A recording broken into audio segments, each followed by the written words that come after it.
We all know this person. We all know her. We know him too. They just can't move beyond the pain of whatever that is. It doesn't have to be grief.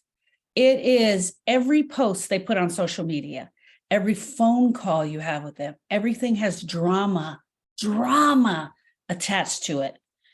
You sit and you try to work them through let's say a little issue that they're having, because that's your best friend, and I get her. Nobody gets her but me, so I'm going to try and help her. And you spend 3 hours on the phone when you could have been doing something else. And then after that and she's got it, she's going in the right direction. Then 2 hours later you see a post on social media and she started the conversation all over again. We all know that person. They're unhappy. They are unhappy by choice.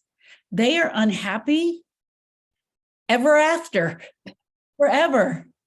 A few years ago, you and I did a podcast called Grief Queens. And there are specific grievers that we see that get attached and addicted to the attention that loss has brought them, and that whole I've lost somebody and I'm getting all this attention. It's very addicting. How you didn't get addicted to that is beyond me. I absolutely don't know. It wasn't even something that you and I knew about, but it is definitely something that we have experienced and we see over and over again. This is not a grief queen. She's different. I want to say she's choosing this, Erica. This is the path she's choosing. She doesn't know how to not be in drama. She doesn't know how to not call on this drama. I'm so glad you made that distinction between the two, because they are very different. The grief queen is someone who kind of revels in their status as a griever. But the unhappily, what would we call in this episode, unhappily ever after, is the person that just nothing will satisfy them. Nothing will make them happy. They just will stew in the unhappiness. And like you said, 3 hours on the phone, 3 times a week, because that kind of person needs a lot of interaction and hand-holding and nurturing.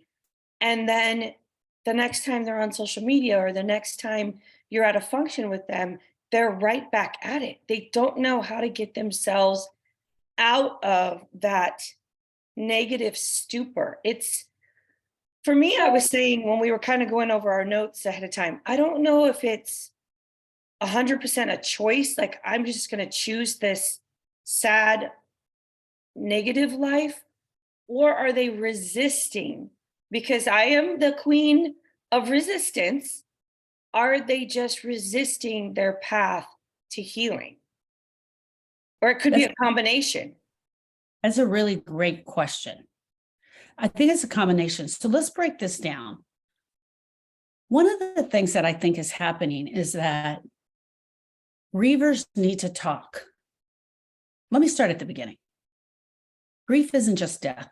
We've said it for 4 years. We say it in every post we make, in every podcast we make, everything.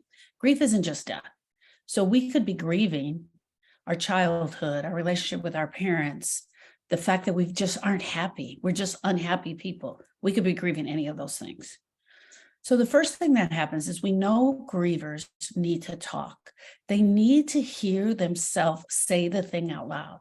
This is why talk therapy works so well. Because when I hear myself say the thing out loud, I get it, I understand it. That's why we are with our girlfriends on the phone for 3 hours, right? So that's number one. Number two is crowdsourcing. This is something you and I have never talked about, but crowdsourcing. Crowdsourcing is, I got to talk to you about the thing, and then I got to talk to you about the thing, and then I got to talk to you about the thing, and I'm getting advice from everybody, and I'm saying the thing out loud. And in the process of all that, the story is changing.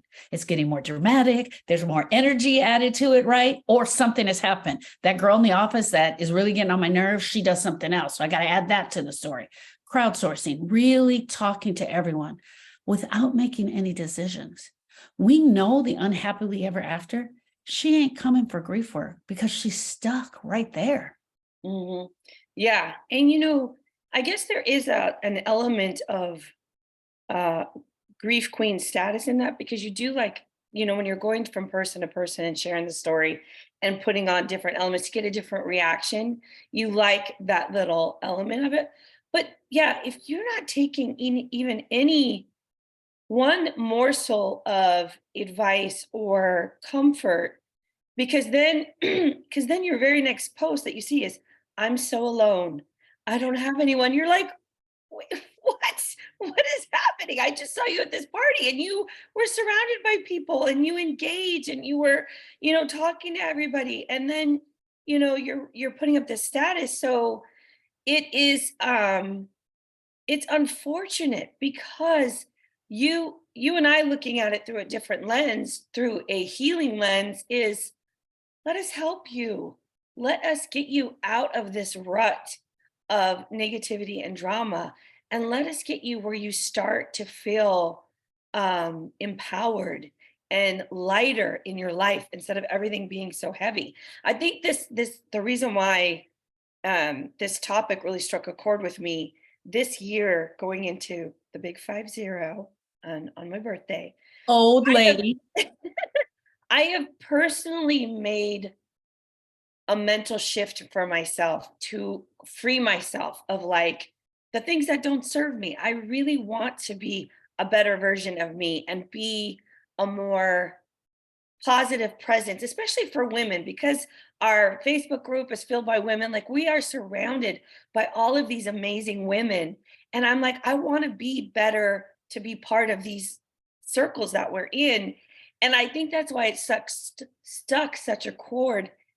I just couldn't imagine wanting to be dug into a deep pit of, like, despair and sorrow. I want to be positive and healthy, mind, body, and spirit, right? Excuse me for my allergies, they sound horrible. Mind, body, and spirit. But it's like, I see these people that just don't even have, like, an inkling of enlightenment in them. And it makes me feel so bad, because what kind of quality of life is that for you? I don't think those are allergies. That is a 50-year-old voice trying to project. And so you just got to get used to it. It's your old lady voice. You're all over here like, I'm young. um, I definitely hear you, sister. And sometimes, like, even that part where we both kind of giggled, where they post, I'm so lonely. You can't force anybody to come to do this work. You can't force anybody to do any of the work. Our work isn't the only type of work out there. There's hundreds of thousands of different people showing different ways to get to healing, right? There's different ways that you may come and have a little bit of an enlightenment. But your fear of wanting to try something different is holding you back. It's totally holding you back. I want to talk about another aspect before we talk about different ideas for them, and that is this. How many times you and I've done this, and I'm going to use social media as an example. We see so-and-so on social media and they're struggling with a blah, blah, blah. And you and I will put a post. Even some of our grievers, hey girl, sorry to hear you're having such a hard time, blah, blah, blah. Just know I'm here for you. And you encourage them to come. I'm willing, I'm open. Here's my phone number. Call me, do this, all that. And sometimes they come, sometimes they don't. But there's just no change. There's no moving forward. And so, and that leads me to this. It's because they don't know how to get out of the rut. They continually spin like a dog chasing its tail, and they continually spin and they don't know how to stop the spin. And there's parts of when we first started on our grieving journey, we learned that you can get comfortable with the pain. The pain becomes, and that's what you shared about not wanting to release the pain of Austin, because you thought that was your connection with him. And that, I think, also is something that probably I overlook when I'm looking at it, like, come on girl, get on board, let's help you. Is maybe that pain is bringing them a level of comfort Yeah. because of whatever they've been through. And if they let that, the fear of letting go is those relationships or whatever it is they're holding on to, they're going to be letting go of that. And I think that's one of the big misconceptions that we need to talk about. Doing work and getting on a healing journey is only letting go of the pain, not the fond memories and the relationships. Like, it, to me, it's like putting Windex on a muddy, dirty window, and that window is the relationship, and the pain is all the mud and the dirt. And we're just going to help you wipe that off. So you're looking through this clear, pristine view of all the relationship, and you have a better, cleaner version of it over a dirty, sticky, grimy version, right? So Yeah. it's like, come on, let us help you clean that window off so that you could really look back on the past and have just this beautifully polished version of the relationship over all the regret, the shame, the embarrassment, the anger that's clouding your vision of it. Oh, yeah. I agree with you. I agree with you 100%.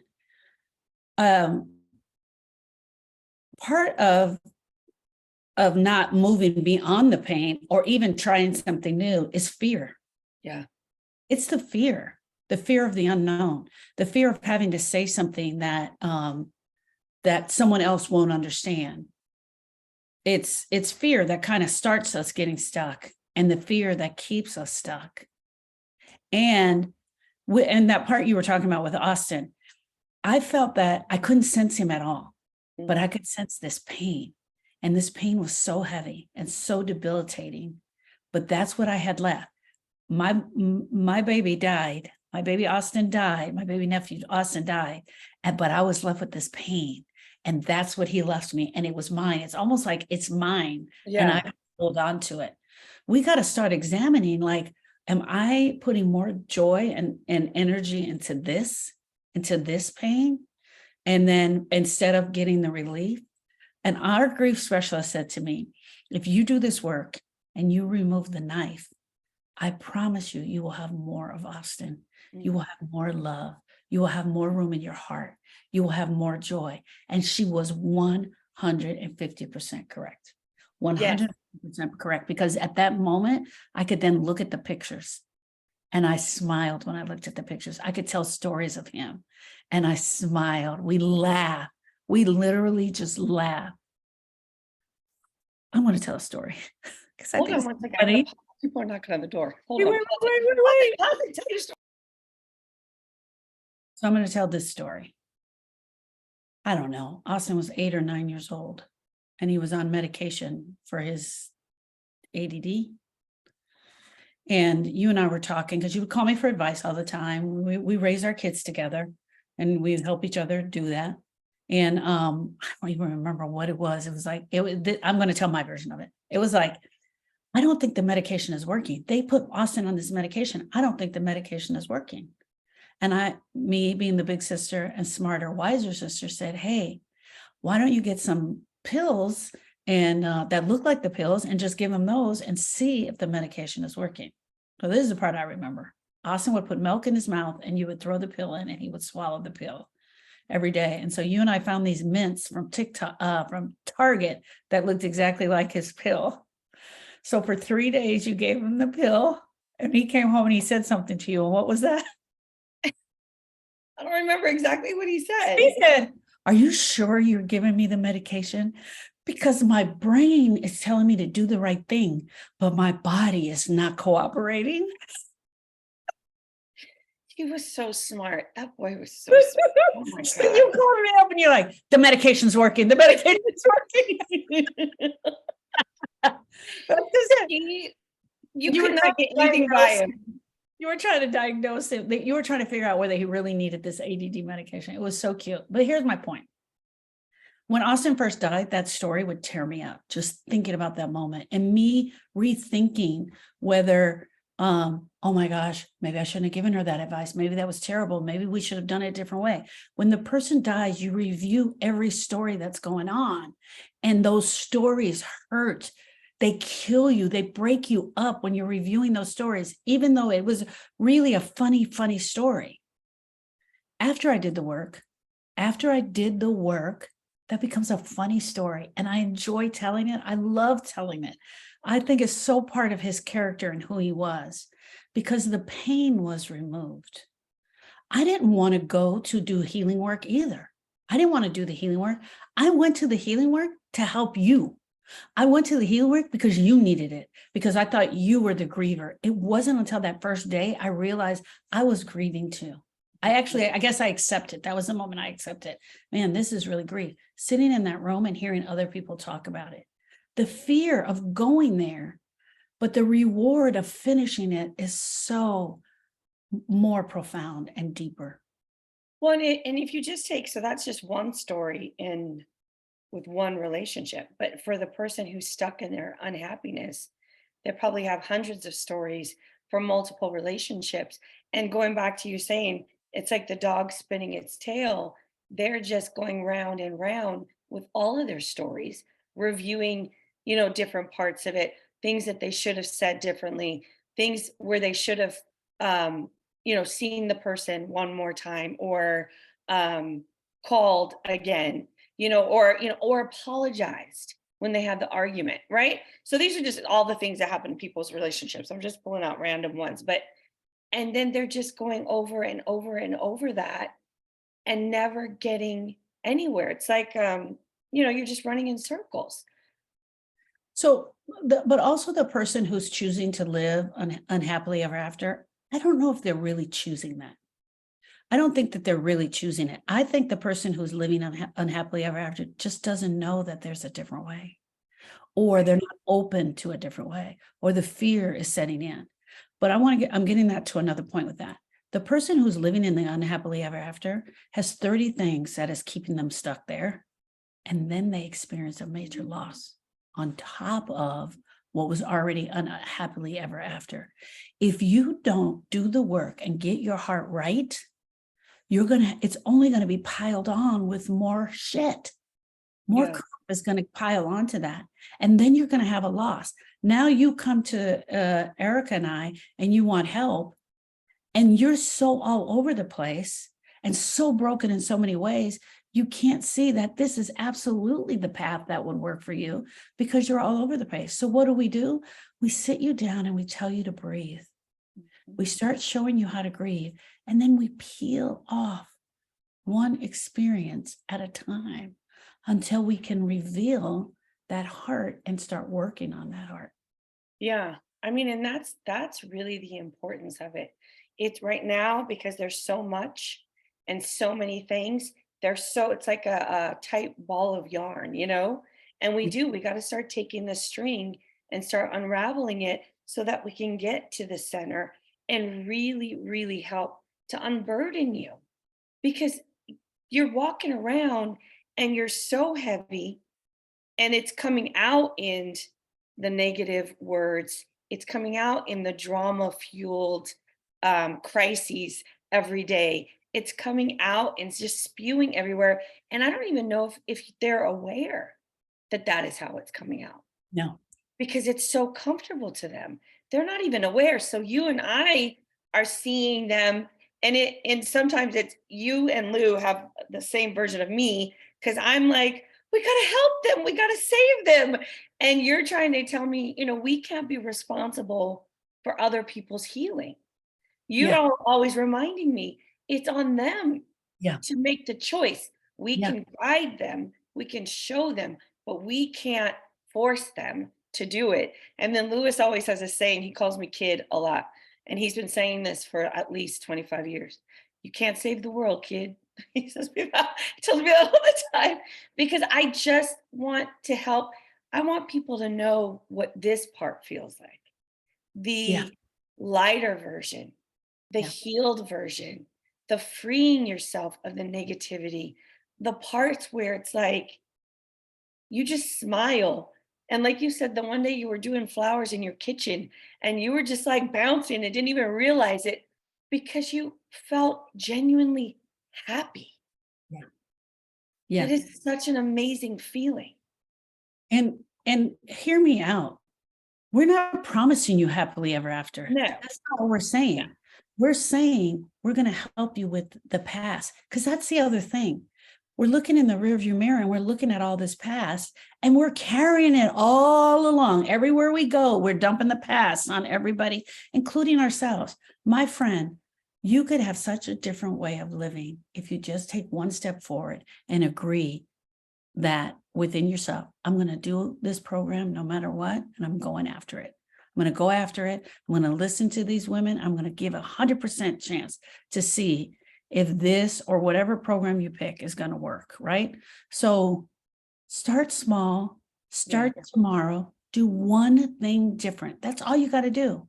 All you got to do is do one thing different. And sometimes that one thing different is just make an appointment with Sharon and Erica so I can share with them. That's it. That's the one thing different today.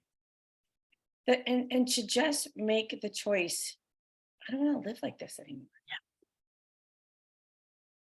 That's huge. Yeah, it really is.